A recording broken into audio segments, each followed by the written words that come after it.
Fala galera, tudo bem? Voltamos aqui para os nossos estudos de direitos humanos para o concurso de analista e a gente está falando sobre grupo de minorias, não é? Nós falamos sobre a convenção racial e agora a gente vai dar continuidade, vai falar sobre ações afirmativas. Na verdade, nós já falamos um pouquinho de ações afirmativas, mas eu quero que vocês acrescentem aí no caderno para deixar o caderno bem arrumadinho, bonitinho. Então, as ações afirmativas, eu vou colocar aqui na lousa para vocês, deixa eu só fechar minhas telas aqui. As ações afirmativas, a gente vai colocar um conceito aqui, tá? Mas vocês sabem que são políticas públicas voltadas, né, para alguns grupos que sofreram discriminação étnica, racial, de gênero, religiosa. Então, são políticas afirmativas que têm o objetivo de promover a inclusão dessas pessoas, a inclusão socioeconômica, que são pessoas que tiveram aí, que foram privadas desse direito durante anos, né? Nós que não tiveram acesso às oportunidades. A gente tem uma linha de atuação, né? Primeiro, a gente pode falar do atendimento de serviço público, como educação e saúde, proteção e empregabilidade, reconhecimento legal de tradições culturais, combate ao preconceito. Então, a gente tem um caminho que foi percorrido, tá? Aqui no Brasil, quando a gente fala de ações afirmativas, são políticas focadas que buscam minorar a desigualdade política, social e econômica dos grupos da sociedade. Isso que a gente tem um Brasil que sofreu por um processo de colonização, um Brasil que sofreu com a escravatura, segregação racial, guerras civis, não só no Brasil, mas também com o mundo todo. Então, essas ações afirmativas, elas são constitucionais, então o Brasil já julgou a DPF que dizia sobre as ações afirmativas, então é justamente uma premissa do direito à igualdade, promover a igualdade de acesso às mesmas oportunidades, então é tratar os iguais, na sua medida, os iguais igualmente, os desiguais desigualmente na medida das suas desigualdades. Né? Então, a gente sabe que é mais ou menos por aí. Então, é uma construção sendo feita pelo Brasil e pelo mundo todo. Então, quando a gente fala de medidas, de ações afirmativas, elas são diferentes das discriminações negativas, né? As ações positivas. A gente tem que ter mais cuidado quando a gente for ler na questão, porque pode vir a questão justamente para atrapalhar nosso raciocínio e atrapalhar a nossa resposta, tá? A gente tem alguns tipos de ações afirmativas, por exemplo, educação e renda, como bolsas, políticas sociais, bolsa auxílios, os auxílios, as reservas de vagas nas faculdades, creches, empréstimo, distribuição de terras, fundos de estímulos, que mais? A gente tem, além dessa dimensão que a gente tem material, a gente tem a dimensão simbólica e cultural para os tipos de pessoas, né? O reconhecimento aqui, povos indígenas, por exemplo, os negros, os quilombolas. Olha que legal, a participação na política, ou seja, a participação de mulheres, não é, na sociedade e ocupando cargos aí de tem a mesma capacidade que o homem, cargos importantes.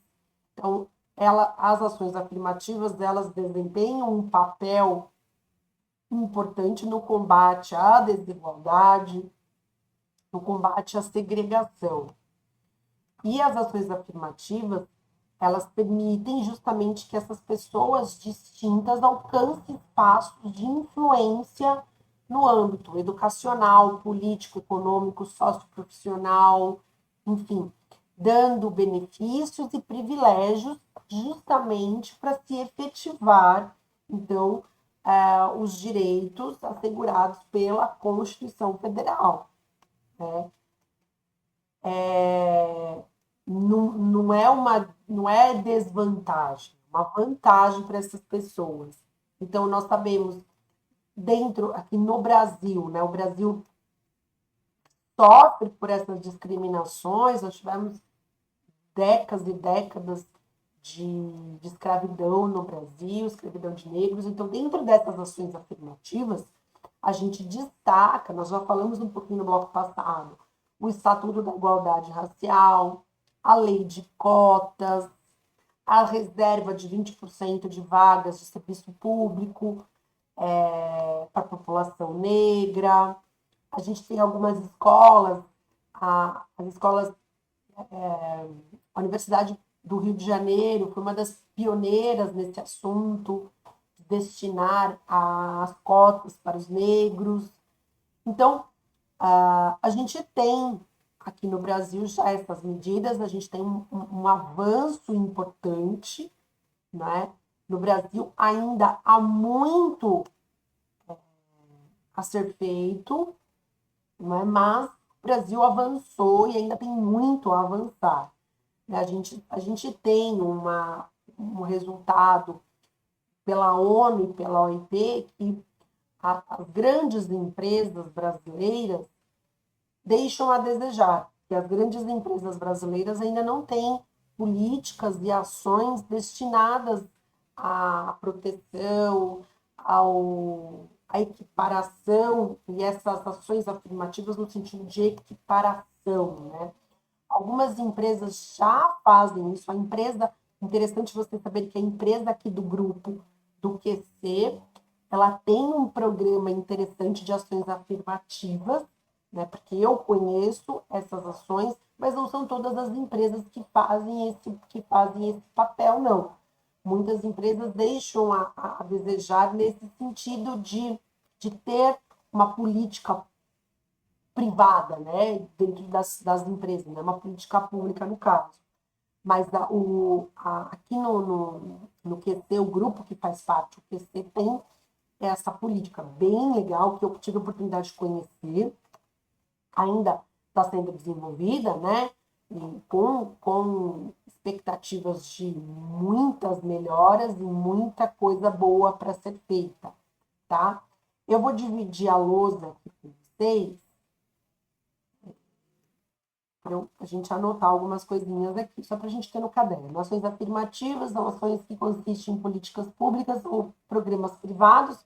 Programas privados, a gente poderia falar aqui de uma empresa privada, em regra de caráter temporário, mas pode não ser, com o objetivo de reduzir as discriminações existentes ao longo do tempo, né, sendo raça, etnia, classe social, deficiência, ou seja, criando concessões de algum tipo de vantagem compensatória a tais condições, tá? Então, isso é considerado uma ação afirmativa.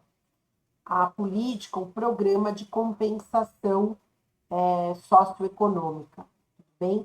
E a ideia é justamente o objetivo, o intuito dessas ações afirmativas é combater as desigualdades, discriminações negativas, né, que também são consideradas aí como discriminação positiva, tá? Falando de proteção da mulher, né, a gente sabe que a Lei Maria da Penha é uma lei que foi criada com um viés aí de uma recomendação da Comissão Interamericana de Direitos Humanos, quando a Comissão Interamericana de Direitos Humanos julgou o caso Maria da Penha, julgou não, porque a Comissão Interamericana não julga, analisou ali a violação dos direitos humanos por parte do Brasil, recomendou que o Brasil fizesse uma lei de proteção à mulher. E na oportunidade, em 2006, dizia assim, a lei Maria da Penha é uma lei que viola os direitos dos homens, enfim, dizendo que era uma lei inconstitucional. Foi julgada pelo Supremo, dizendo que era uma lei inconstitucional, que era uma medida compensatória, que era justamente uma ação afirmativa. Durante anos, a mulher sofre e sofreu e sofre, não é, ofensas à sua dignidade. Eu digo porque nós sabemos que as mulheres não têm as mesmas condições de cargos, não ocupam os mesmos cargos, e há uma discriminação dizendo que a mulher não teria a mesma capacidade de um homem de assumir determinados cargos, ou ganhar o mesmo salário que um homem, ou até mais, não é? Dentro da instituição da OAB, nós temos atualmente uma mulher, e a maioria da a maioria dos inscritos são advogadas, são mulheres inscritas, pelo menos a gente sabe pelo estado de São Paulo, e há uma crítica, né, recentemente, de mulheres ocupando determinados cargos e cargos importantes, né? Enfim, longe de ideologias políticas, eu não quero falar de ideologia, mas foi fazendo um comparativo da presidente do Brasil, que nós tivemos uma mulher, comparando com a presidente da OAB seccional de São Paulo. É uma chateação, porque como que a gente pode estar hoje, atualmente, né, e ainda a mulher sofrendo esse tipo de discriminação, tá? Eu vou colocar aqui discriminação positiva ou discriminação reversa, tá? Cuidado que esse nome pode aparecer na sua prova.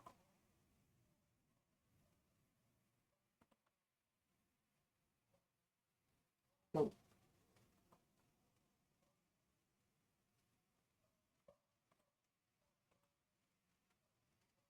então, discriminação positiva ou discriminação reversa, adoção de políticas públicas implementadas para fomentar a igualdade dos indivíduos, tá? E nós temos aqui na Convenção das Pessoas com Deficiência, eu comentei há pouco, não serão consideradas discriminação racial as medidas especiais tomadas com o único objetivo de assegurar o progresso adequado de certos grupos raciais ou étnicos ou de indivíduos que necessitem da proteção que possa ser necessária para proporcionar a tais grupos ou indivíduos igual gozo e exercício de direitos humanos e liberdades fundamentais. Tá? Então, aqui a gente tem a importância desta convenção em relação às ações afirmativas. Eu comentei aqui que não é só a convenção racial, a convenção das mulheres também tem esse viés, tá? E aqui é importante que eu quero deixar para vocês: o que é grupo vulnerável e o que é grupo de minorias. Isso cai bastante. Vulnerável, o conjunto de pessoas ligadas à idade, condição social, gênero, opção sexual ou deficiência. Isso é o grupo vulnerável. E que se tornam suscetíveis à violação de direitos. E a gente coloca aqui, né? Idosos, crianças, moradores de rua, mulheres, etc. Aí, grupo de minorias. Conjunto minoritário de pessoas em certo estado, identificadas através da etnia, da religião e da língua. Budistas, praticantes do candomblé, espíritas e indígenas. Gente, essa diferença, o que é grupo vulnerável e o que é minoria, ela precisa ser decorada, ela precisa ser grudada na sua cabeça. Eu não posso ir para a prova sem ter esse conceito, porque eu já vi questões de prova perguntando exatamente essa questão aqui, tá? Muito bem, deixa eu só aqui abrir um outro arquivo que eu fechei sem querer.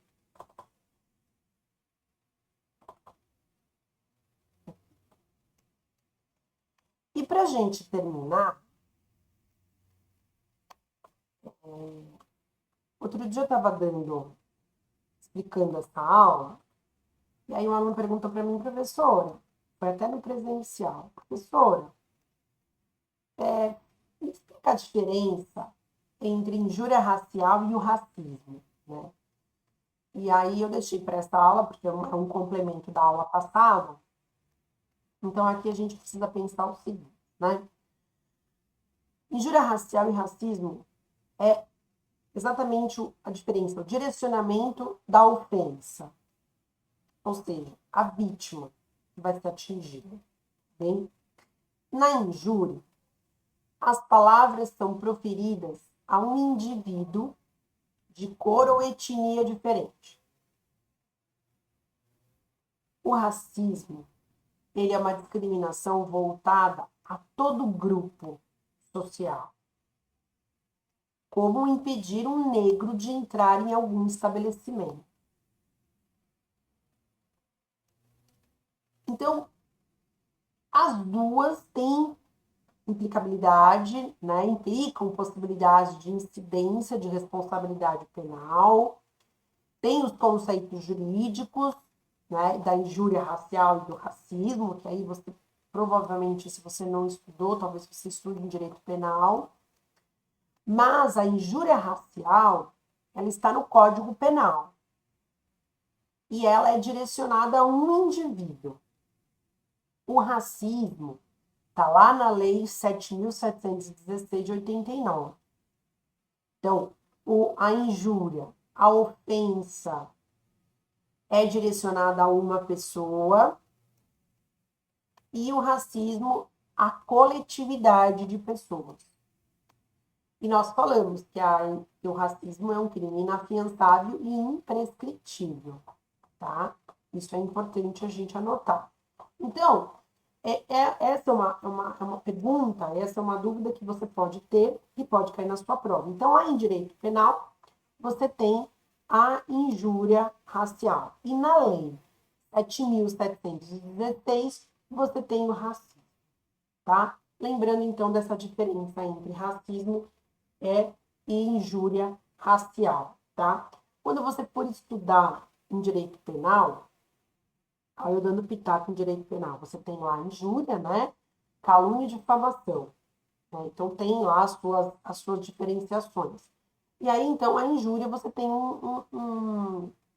algo específico, determinado a um indivíduo, tá bom? E o racismo a uma coletividade.